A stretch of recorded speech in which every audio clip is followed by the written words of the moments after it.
여러분 안녕하십니까. 2019년 8월 24일 토요일 신문사설 비평 시작하겠습니다. 먼저 한미동맹 관련된 사설입니다. 조선일보는 미국 문정부 찍어 작심 비판, 한국 빠진 신에치스 라인 우려된다. 조선일보는 미국 청와대가 거짓말, 황당하고 참담하다 라는 제목의 사설에서 지소미아 파기와 관련된 내용을 싣고 있습니다. 동아일보는 지소미아 파기 한국 이해 구했다는데 미국은 그런 적 없다. 한국경제신문은 외교 고립의 길로 가고 있는 건 아닌가. 국민 불안에 다피한다. 매일경제신문은 한미일 안보동맹 균열 대안은 뭔가 이렇게 비판하고 있는데요.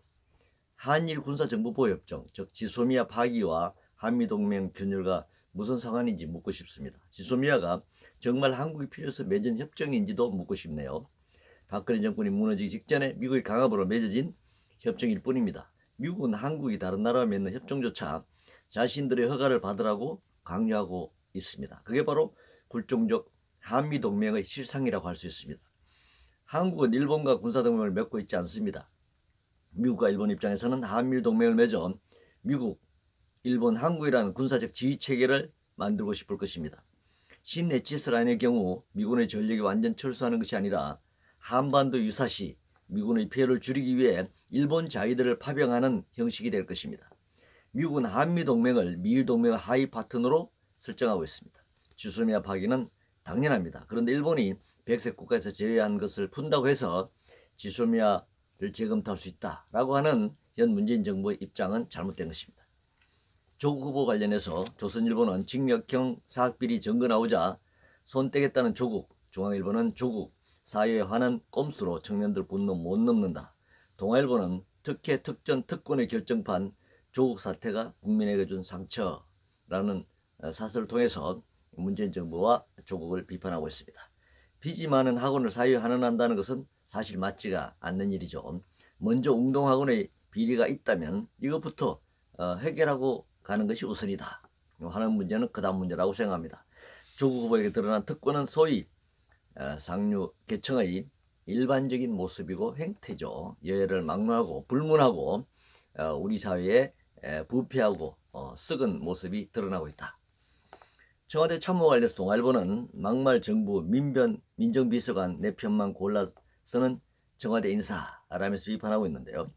청와대 비서관이 막말을 했다면 당연히 비난받아야 합니다. 책임질 정도라면 책임을 물어야죠. 그렇다고 내 편만 골라 쓰느냐고 질타할 수는 없습니다. 권력의 핵심부에 자기 편과 아닌 사람을 참모로 쓰는 경우가 있습니까? 채용 관련해서 한국경제신문은 해보니까 허점 투성이 블라인드 채용 획일 적용 안 된다라고 지적하고 있습니다. 블라인드 채용인가 아닌가가 문제가 아니라 돈과 권력을 이용한 거짓 스펙을 쌓고 권력과 돈에 의한 부정 채용 등이 문제가 되는 것이죠. 능력보다는 학력이 우선시되는 평가와 채용 구조가 본질적인 문제라고 할 수 있습니다. 성장 관련해서 한국경제신문은 성장 목표 달성 어렵다며 내놓은 해법이 재정 살포인가? 라는 제목의 사설에서 재정 건전성 관리가 필요하다 이렇게 주장하고 있습니다. 매일경제신문은 어두워지는 세수 전망, 재정지출 구조조정 발걷어야 한다 이렇게 주장하네요. 재정 건전성의 기본은 적정한 세율을 정하고 탈루와 탈세를 방지하면서 세금을 제대로 걷는 것입니다. OECD 국가 평균에 미치지 못하는 세율에다 부자들 세금 깎아주고 탈루된 세금을 그대로 방치하면서 쥐꼬리만한 재정 지출에 대해서는 살포 운운하는 게 말이나 됩니까? 기술 관련해서 매일경제신문은 딥체인지, 번지 점프하듯 두려움 극복하자는 최태원 회장의 내용을 사설 제목으로 뽑았네요. 일본의 경제 보복으로 기술 격차 극복을 위한 이야기가 많이 나오고 있습니다. 대통령이나 재벌 총수가 격려한다고 갑자기 기술이 개발되고 극복되는 게 아니죠. 구조적인 문제를 해결해야 하고 시간이 필요합니다. 학교와 기업 내 교육 환경, 기술 투자, 경영 혁신, 소유 구조 개선, 정부 정책 등 종합적인 방안이 만들어져야 할 것입니다. 이상으로 2019년 8월 24일 토요일 신문사설 비평을 모두 마치겠습니다.